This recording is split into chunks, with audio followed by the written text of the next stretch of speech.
आज हम लकार के प्रकार के साथ साथ आपको लकार में प्रत्यय का प्रयोग करके किस प्रकार से क्रिया को पूर्ण धातु बनाया जाता है यह समझाएंगे। संस्कृत भाषा में मुख्यतः 5 लकार होते हैं। नंबर 1 लट लकार, जिसे हिंदी में वर्तमान काल कहते हैं। लंग लकार, जिसे भूतकाल कहा जाता है। लिट लकार, जिसे भविष्यकाल भविष्यत काल। लोट लकार आज्ञार्थक, अर्थात आज्ञा देने के अर्थ में इसका प्रयोग किया जाता है।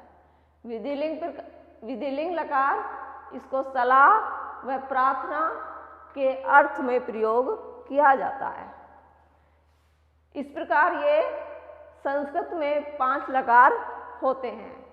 सबसे पहले हम आपको लट लकार के बारे में बताएंगे। लट लकार, जिसे वर्तमान काल कहते हैं। किसी भी लकार में जिन धातु का प्रयोग होता है उसमें प्रत्यय लगाकर ही उसकी क्रिया को पूर्ण धातु बनाया जाता है। तो इसको समझने के लिए हम प्रथम पुरुष, मध्यम पुरुष, उत्तम पुरुष, एकवचन, द्विवचन और बहुवचन, इन्हीं के माध्यम से हम प्रत्यय का प्रयोग किस तरह से किया जाएगा किस धातु में, वह हम बताते हैं, जो कि सभी लकारों में उसी प्रकार से चलते हैं। सबसे पहले हम एक धातु लेते हैं पट।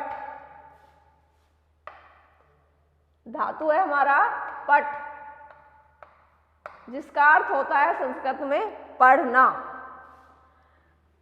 प्रथम पुरुष में एक वचन में पट धातु में जब हम ती प्रत्यय लगाएंगे, एक वचन में लगेगा ती प्रत्यय लगाएंगे, तो ये पूर्ण बनेगी पठती। पूर्ण धातु बनेगी पठती। ठीक है, पठती। हमने यहाँ पर ती प्रत्यय का प्रयोग किया, तो ती प्रत्यय को पट से जोड़ने पर बना पठती। इसी प्रकार द्विवचन में पट धातु, पट धातु में लगेगा तह, पठ जमा तह, तो ये पूर्ण क्रिया बनेगी पठत, पठतः। ठीक है। इसी प्रकार बहुवचन में पठ धातु के साथ अंति प्रत्यय का प्रयोग किया जाएगा। पठ जमा अंति, तो ये बनेगा पठंती। पूर्ण क्रिया बनेगी इसमें पठंती। एक वचन में पठती, द्विवचन में पठत है और बहुवचन में पठंती। ये हुआ ती तह अंति प्रत्यय का प्रयोग प्रथम पुरुष में। इसी प्रकार द्विवचन में मध्यम पुरुष में हम प्रयोग करेंगे सी था छ। ये प्रत्यय उसकी धातु में, जैसे पट धातु, पट जमा सी, तो ये पूर्ण धातु बनेगी पठ सी। इसी प्रकार द्विवचन में, मध्यम पुरुष के द्विवचन में लगेगी पठ धातु में पट जमा था, साथ में विसर्ग लगेंगे, तो इसको बोलेंगे हम पठत है। क्या बोलेंगे? पठत है। ओके। नेक्स्ट है बहुवचन। मध्यम पुरुष में बहुवचन में पठ धातु में लगाएंगे हम था, तो ये लिखा जाएगा पठत है। ठीक है, तो जैसे प्रथम पुरुष में हमने पठती, पठत है, पठंती पूर्ण धातु बनाया, ऐसे ही पठ धातु में सी प्रत्यय जोड़ के लगाया पठसी, पठ धातु में था प्रत्यय जोड़ के लगाया पठथा, और पठ धातु में थ जोड़कर बना पठत है। अब अगला हमारा उत्तम पुरुष। उत्तम पुरुष में पठ धातु में हम जोड़ेंगे आमी। कौन सा प्रत्यय? आमी।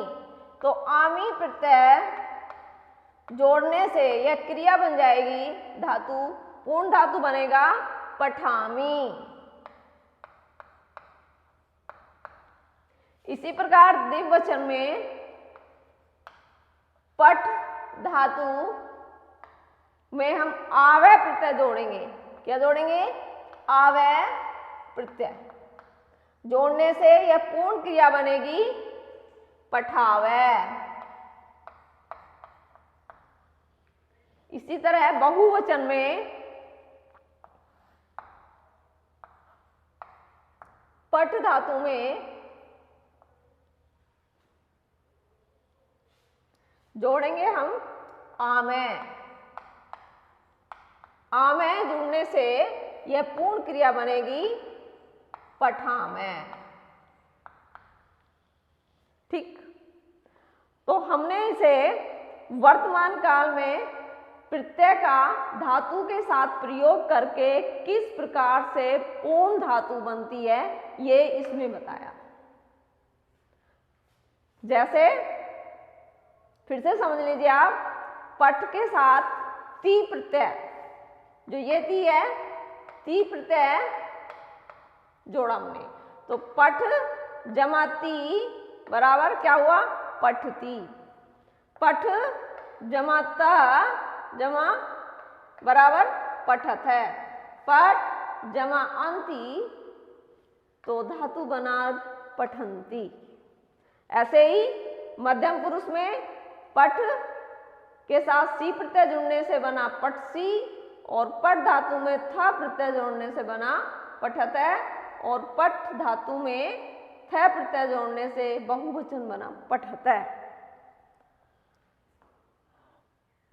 पठ में आमी जुड़ने से बना पठामी, जो कि उत्तम पुरुष का एक वचन है, और उत्तम पुरुष का बहुवचन में पठ जमा आवय जोड़ने से बना पठावय, और पठ जमा आमय जोड़ने से बना पठामय। तो तीनों पुरुषों के तीनों वचनों में किस तरह से प्रत्ययों का प्रयोग करके पूर्ण क्रिया बनती है ये इसमें बताया गया है। ठीक है, अब इसमें हम आपको बताएंगे अगली क्लासेस में कि वर्तमान काल में एक वचन का प्रथम पुरुष में प्रयोग करके किस तरह से संस्कृत में वाक्य बनाया जाता है। तब तक आप इसे अपने घर पर पढ़िए एक बार अच्छे से और समझिए, और जहाँ पर भी कोई दिक्कत होती है या कोई भी डाउट होता है उसे हम अगली कक्षा में स्पष्ट करेंगे।